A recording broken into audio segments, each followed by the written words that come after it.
Sa huling bahagi ng 2025, naglabas ng balita ang Russia na animoy panalo na sila sa Ukraine War. Sinabi nila na bumagsak na raw ang matibay na city ng Pokrovsk at sunod-sunod na raw ang pagbagsak ng Donetsk. Pero mabilis itong pinabulaanan ng Ukraine. Hanggang ngayon umaabot na sa higit isang taon ang bakbakan sa Pokrovsk at hindi pa rin humuhupa ang putukan. Kung may isang bagay na paulit-ulit na ipinapakita ng digmaang ito, yun ay kapag gigil ang Russia, madalas sablay ang desisyon nila at ang ending, maraming sundalo ang nasasawi. Noong Enero 6, 2026, may inilabas na report ang militarny tungkol sa isa na namang malaking Russian failure. Sa sobrang tiwala ng Russian troops, dire-diretso silang nag-advance. Hindi nila alam naglalakad na pala sila papunta sa isang impyernong bitag. Ibinahagi rin ng militarny na ang source ng mga detalye ay galing sa Ukrainian news station na TSN at mismong si Yulia Kirienko ang naglahad ng mas malalim na info tungkol sa insidente. Ayon sa outlet, tahimik na nag-abang ang Ukraine artillery units. Nakatago sila, nakapuwesto at ready sa paparating na Russian convoy. Hindi ito bigla ang putok, hindi rin ito swerte. Lahat ay planado. Ang utak sa likod ng operasyon na ito, ang Skelya Regiment, kilala dati bilang Skala Regiment. Isa itong unit na eksperto sa reconnaissance. Pero iba na sila ngayon, hindi na lang sila drones sa himpapawid. Ayon sa recruiting page nila, mayroon na rin silang tank division, sariling artillery team, training center at grupo ng assault troops na sila mismo ang humuhubog. Hindi tiyak kung sila rin mismo ang nag-fire ng HIMARS rockets sa Pokrovsk front. Pero malinaw sa report na ang drone nila ang nakaspot sa Russian convoy habang papalapit sa snow-covered road papuntang Pokrovsk. Doon na pumasok ang Ukraine artillery units. Dahil sa tamang drone intel, kailangan lang nilang i-adjust ang coordinates at sigurado na ang direct hit.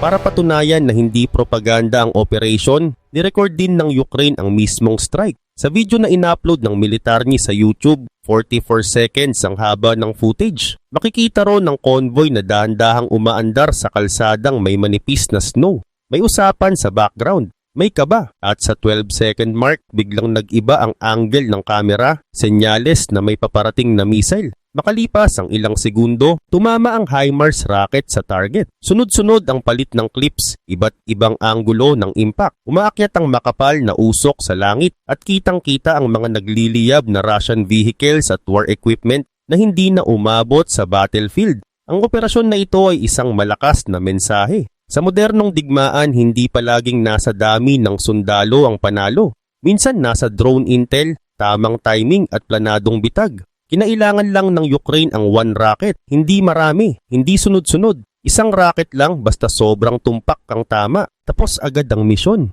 Kaya pinili nila ang HIMARS. Ayon sa report ng Sensor.net, ginamit ang HIMARS para pigilan ang balak na invasion ng Russia sa Pokrovsk. Dalawa ang dahilan. Highly precise ang HIMARS, ibig sabihin kaya nitong tumama ng sakto sa target at kaya rin nitong tirahin ng Russian rear o mga sundalong nasa likod ng main battle line na akala nila ligtas sila. Sinabi rin ng source na ang HIMARS strike ay nangyari sa pagitan ng Novopavlivka at Chernozhny. Ang Novopavlivka may bakbakan na roon simula November 2026. Ang mismong lugar na pinasabog ng Ukraine ay mga 7 kilometers o 4.3 miles mula sa Pokrovsk frontline. Malapit lang iyon. Kaya hindi na nila ginamit ang mas malayong missile. Ano ang ibig sabihin nito? Ipinapakita na ang convoy na yon ng Russia ay nagdadala ng equipment at dagdag sundalo papunta sa frontline ng Pokrovsk. Isang battle na sinabi ng Russia na tapos na raw. Pero hindi naman totoo. Akala ng Russia hawak na nila ang lugar na yon kaya kampante sila. Pero ginamit ng Ukraine ang HIMARS para ipakita sa tropa ni Putin na hindi sila safe kahit sa occupied parts ng Ukraine. Ngayon ano ba ang HIMARS? Ang HIMARS ay High Mobility Artillery Rocket System, mobile din, ibig sabihin mabilis ilipat sa ibang pwesto, parang rocket na nakasakay sa truck. Immense firepower din ito, sobrang lakas ng rocket nito, depende sa missile o rocket na ikakabit. May opsyon ng HIMARS na gumamit ng ATACMS long-range missile na gawa ng US Army. Pero sa strike na ito, hindi ATACMS ang ginamit. Bakit? Kasi ang ATACMS may 165 to 300 kilometers na abot or 102 to 186 miles depende sa ATACMS block variant. Mas bagay ito sa malalalim na target, malayo sa frontline or minsan mismong loob ng Russia. Kaya hindi na kailangan dito. Ang ginamit ng Ukraine ay standard HIMARS MLRS rocket round at 1 out of 6 lang ang pinakawalan nila. Kasi ang HIMARS kayang magbitbit ng 6 rockets sabay-sabay pero isa lang ang ginamit nila. Bakit sobrang effective? Dahil ang Skelya Regiment drone ang nakakita ng convoy at nabigay nila ang tamang coordinates. At dahil dikit-dikit ang Russian troops at vehicles sa kalsada, isang tumpak na rocket lang, wasak agad, walang swerte, walang hulaan. Drone intel plus tamang timing plus precision rocket at ang resulta, perpektong ambush ng Ukraine. Dahil sa drone intel na galing sa Skelya Regiment, sobrang bilis nakatugon ng Ukraine. Nakatulong din ang HIMARS dahil mabilis ang takbo ng launcher truck nito. Kaya nitong umabot sa 85 kilometers per hour o 52.8 miles per hour. Parang rocket na nakasakay sa isang mabilis na military truck. Madaling ilipat, madaling ipwesto at ready agad pumutok. Kaya sa ambush na ito, kumpleto ang Ukraine. Speed mabilis dumating sa tamang pwesto. Flexibility, kaya mag-adjust ng target base sa coordinates ng drone. Firepower, sobrang lakas ng rocket na bitbit nito. At pagkatapos ng one rocket, tapos agad ang Russian convoy. Ayon sa Militarny, ang strike na ito ay kumitil o malubhang nakasugat ng at least 10 Russian soldiers. Sa video na inilabas nila, may makikitang nagliliyab na war equipment at malamang isa itong all-terrain vehicle. Ayon din sa source, total destroyed ito ng apoy. Kapag nasunog ang ganitong military vehicle, hindi na ito magagamit ulit. May possibility din na ang shrapnel o mga piraso ng bakal na sumabog mula sa rocket ay nakasira pa ng ibang sasakyan sa convoy. Pero hindi pa ito confirmed. Pero kahit hindi pa sigurado ang ibang damage, isang bagay ang malinaw. Wasak na ang unit na gumagamit ng convoy na yon. Karamihan sa tropa nila, hindi na nakabangon. Ano ang next move ng Ukraine? Pwede silang mag-follow-up strike para tuluyan ng masira o maagaw ang ibang vehicles. Minsan kinukuha ng Ukraine ang Russian tanks at ginagamit nila mismo sa war. Hindi sila nag-aatake para lang sumabog o maagaw din sila ng equipment kapag may chance. Halimbawa, noong Setyembre 2023, may report ang Radio Free Europe, Radio Liberty na Ukraine nakakapture ng 500 Russian tanks simula nang mag-invasion si Putin. Ngayon mas malaki na malamang ang bilang at baka pati ang mga nasirang vehicles sa pagitan ng Novopavlivka at Chinushine ay madagdag pa sa listahan ng mga possible na maagaw. Pero para sa Ukraine, hindi tanks ang main goal dito. Ang pinaka-purpose ng HIMARS strike na ito ay depensahan ng Pokrovsk sa kahit anong paraan. At sa ngayon, hawak pa rin ng Ukraine ang Pokrovsk. Pinipilit ng Russia na umatake ng umatake, pero bawat assault sobrang laki ng kapalit sa kanila. Hindi lang 10 soldiers, kundi libo-libo sa loob ng mahabang taon. Tandaan, maraming maling claim ang Russia tungkol sa Pokrovsk. Noong December 2, 2025, sinabi ni Valery Gerasimov, ang Russian Chief of Staff, na nakuha na raw ng Russia ang Pokrovsk na almost 2 years under siege na noon. Ayon sa report, diretso pa raw itong ibinalita ni Gerasimov kay Putin. At proud ang Kremlin spokesman na si Dmitry Peskov, sinabi pa nilang liberated na raw ang city. At kahit hindi natin sure kung naniwala si Putin, masaya siya ipagpatuloy ang narrative na hawak na niya ang Pokrovsk. Pagkatapos ng claim, nag-message pa si Putin ng pagbati sa Russian troops. Sa speech niya, sinabi niya, ayon kay Putin, "Thank you for your work in Krasnoarmeysk." Ang Russian name for Pokrovsk, ginamit nila ito malamang para asarin ng Ukraine. Dagdag pa niya, "Our guys who carry out these combat missions." Pahayag ng pagbati sa mga sundalo niya. Pero hindi nagtagal, lumabas din ang totoo. Hindi nakuha ng Russia ang Pokrovsk noon at hindi pa rin ngayon. Fluid ang situation sa Pokrovsk, ibig sabihin, pabago-bago ang galaw ng labanan. Pero isang bagay ang sigurado, hindi ito panalo ng Russia gaya ng sinigaw nila noong December. Hanggang ngayon patuloy ang bakbakan at Ukraine pa rin ang nasa city. Sa kabila nito, sa January 4, 2026, kinumpirma ng The Kyiv Independent na kontrolado na ng Russia ang mas malaking parte ng Pokrovsk pero hindi nila hawak ang buong city. Ayon sa Ukraine, tuloy pa rin ang bakbakan at may strategic positions pa rin silang hawak kaya napipilitan ng Russia na umatake ng umatake kahit sobrang nakakapagod at malaki ang nawawala sa kanila. Sa report ding iyon sinabi na nag-claim ang Russia na hawak na raw nila ang town ng Rodinske na nasa north ng Pokrovsk at isa ring importanteng battlefield sa Donetsk fight. Pero ayon sa Ukraine, hindi rin ito totoo. Sa Facebook post ng Ukraine's Air Assault Forces, sinabi nila, ayon sa Ukraine's Air Assault Forces, Russian propaganda continues to spread false frontline reports near Rodinsky. Control over key positions is maintained. The enemy is losing many soldiers and equipment. Dagdag pa ng Ukraine forces, gumagawa ang Russia ng fake videos at edited reports para palabasin na bumagsak na ang Rodinsky. Pero hindi iyon confirmed sa totoong laban. Hindi ito bagong tactic ng Russia. Ginamit na rin nila ang parehong style ng kasinungalingan noong December 2025 nang sabihin nilang nakuha na raw nila ang Kupiansk City. Pero noon, sinagot sila ni President Volodymyr Zelensky gamit ang actual battlefield video at pinakita na hindi naman bumagsak ang Kupiansk. Ang goal ni Putin sa ganitong misinformation, magmukhang malakas ang Russia sa media para may leverage siya sa peace negotiations. Gusto niyang maniwala ang ibang bansa na sure win na ang Russia sa Donetsk at Donbas region. Para sa talks, masabi niya na Ukraine should give up Donetsk and the whole Donbas to Russia. Pero hindi sumusuporta ang battlefield reality sa claims niya. At hindi lang HIMARS ambush ang patunay.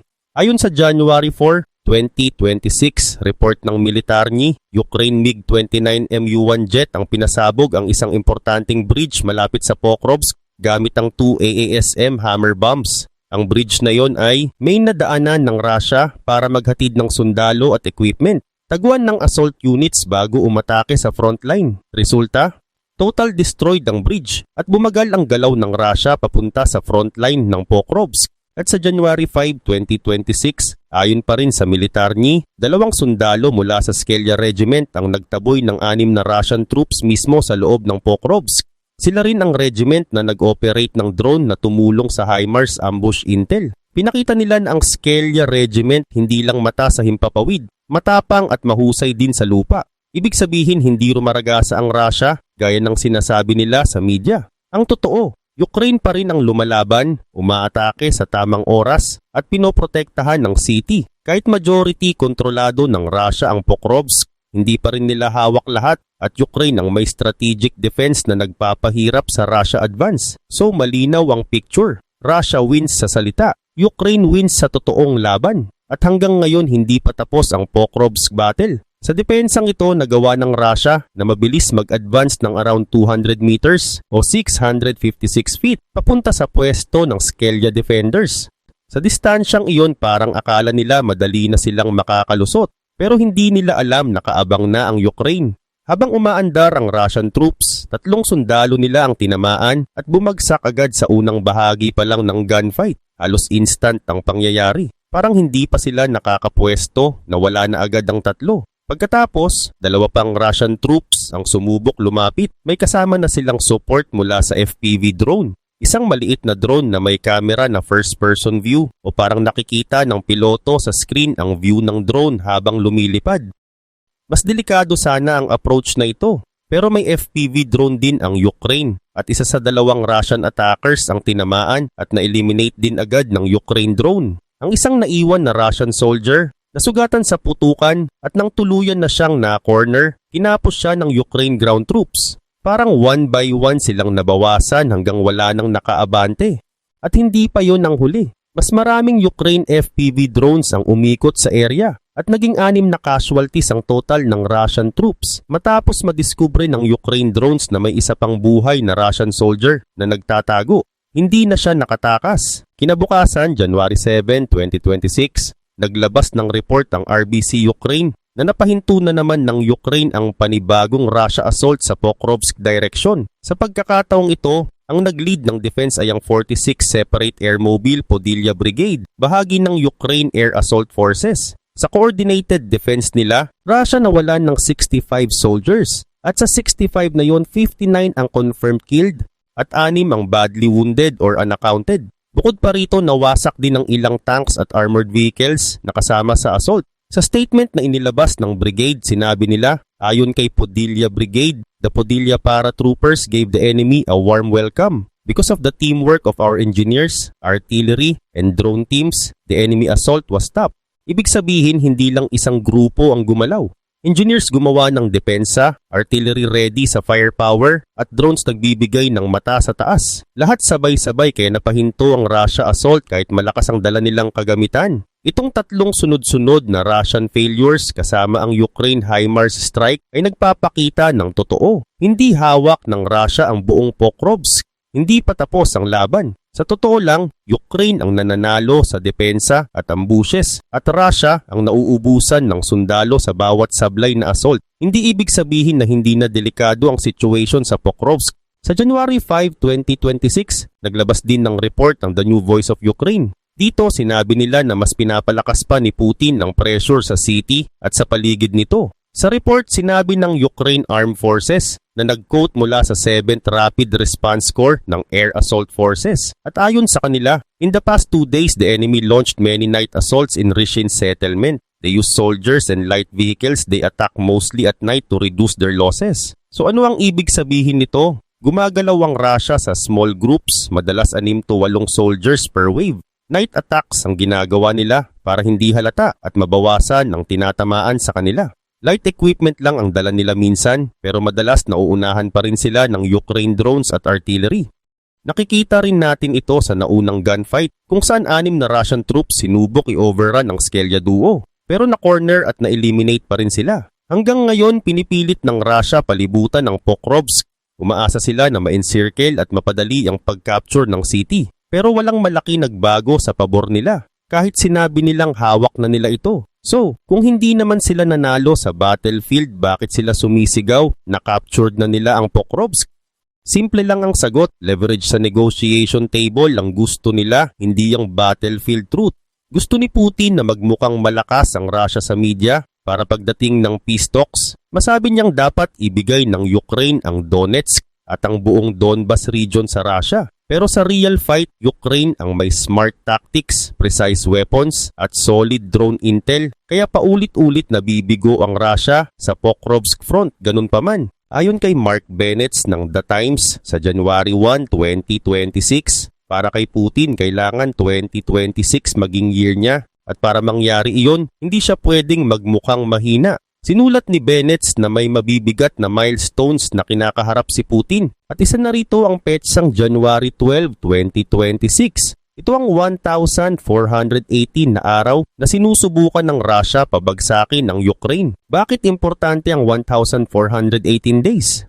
Kasi ito rin ang bilang ng araw na ginamit ng Soviet Army noon para talunin ang Nazi Germany sa World War II. Para sa isang leader na binenta ang sarili bilang strongman ng Russia, itong milestone na ito ay parang malaking senyales na hindi na siya kasing lakas ng sinasabi niya. Dagdag pa ni Bennett sa article, Stalin's soldiers fought from the Volga River to Berlin, but Putin's army is still stuck in Donetsk town Pokrovsk, moving only about 30 miles since the invasion began in 2022. Ibig sabihin, ang Soviet army nakaabot sa Berlin at nanalo, pero ang army ni Putin, 7 taon na lumalaban pero 30 milya pa lang ang usad. At sa isang bansa na sobrang proud sa Soviet victory noon, itong sobrang bagal na Russia advance ay nakakahiyang tingnan. Kaya ngayon ginagamit ng Russia ang fake claims na captured na ang Pokrovsk para magmukhang may progress sila kahit hindi iyon totoo. Kailangan ni Putin ng ilusyon ng panalo. Hindi dahil totoo, kundi para hindi siya mabagsak sa peace negotiations at mukhang malakas pa rin siya sa Russian people at sa US negotiators. May statement din si Alexandra Prokopenko, isang analyst sa Carnegie Russia Eurasia Center at former advisor sa Russia's Central Bank, at sinabi niya, ayon kay Prokopenko, Putin is okay with slow economy and poor living standards forever. The Kremlin cares more about war spending than anything. Protests are not his main fear. Looking weak is. If economics mattered, he'd already be negotiating. Ibig sabihin kahit naghihirap ang Russia economy, hindi iyon deal breaker kay Putin. Ang pinakaayaw niya ay yung magmukha siyang mahina, hindi yung masaktan ang pera ng bansa niya. Pero sa battlefield mismo, kitang-kita ang totoong sitwasyon at hindi maganda para sa Russia. Noong January 6, 2026 ayon sa United 24 Media, ang morale ng Russian troops sa Pokrovsk ay bagsak at nagsisimula ng tumakas ang ilang officers dahil sobrang bigat ng losses. Dagdag pa sa report, ang Russia advance sa Donetsk ay sobrang bagal at ayon kay Institute for the Study of War Russia analyst Jessica Sobiesk at Jenny Olmsted, hindi pa raw matatapos ang Russia pag takeover ng Donetsk hanggang 2027 or 2028.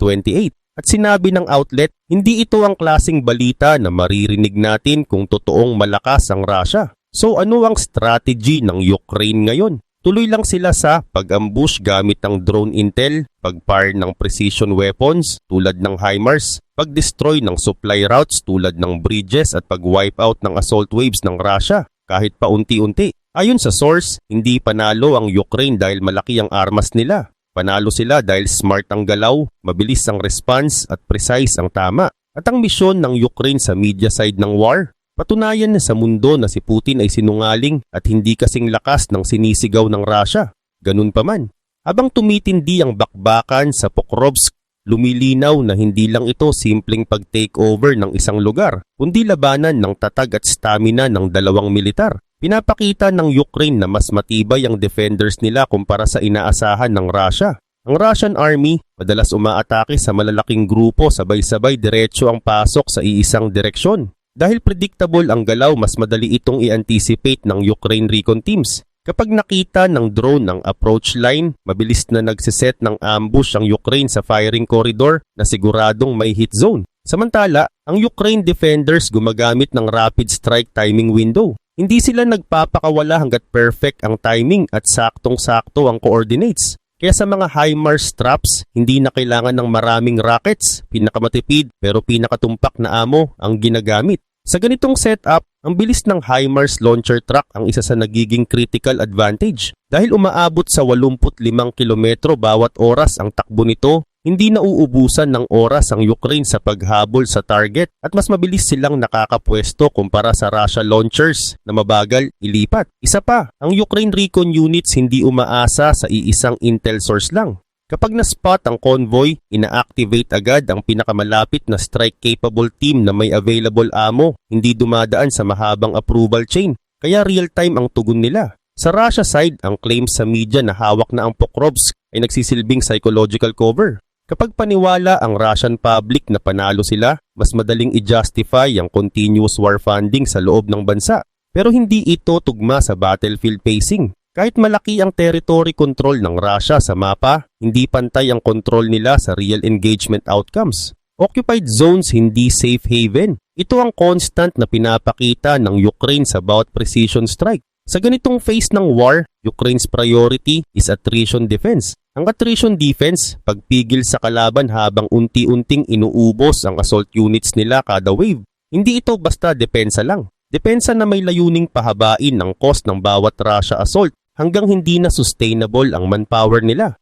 Kaya kahit hindi sure kung babagsak ang Pokrovsk, Ukraine gumagawa ng setup na bawat meter na ina-advance ng Russia, may kapalit na mas malaking bilang ng casualties. Ang January 6 ambush, maliit na sample ng mas malaking Ukraine strategy. Hindi papasukin ng Russia sa target city nang walang sobrang bigat na mawawala sa kanila. At habang Russia sinusubukang palibutan ng city, Ukraine tinatarget ang pinaka-practical threat line, one-shot kill zones, supply disruption corridors, at defender timing windows na pabor sa kanila. Sa dulo, ang pinakamasakit sa narrative ng Russia ay hindi ang nawasak na bridge, hindi ang one rocket at hindi ang casualties count, kundi ang unti-unting pagbagsak ng credibility ng kanilang leader sa mata ng mundo. At ang misyon ng Ukraine sa media side ng war, patunayan sa mundo na si Putin ay sinungaling at hindi kasing lakas ng sinisigaw ng Russia.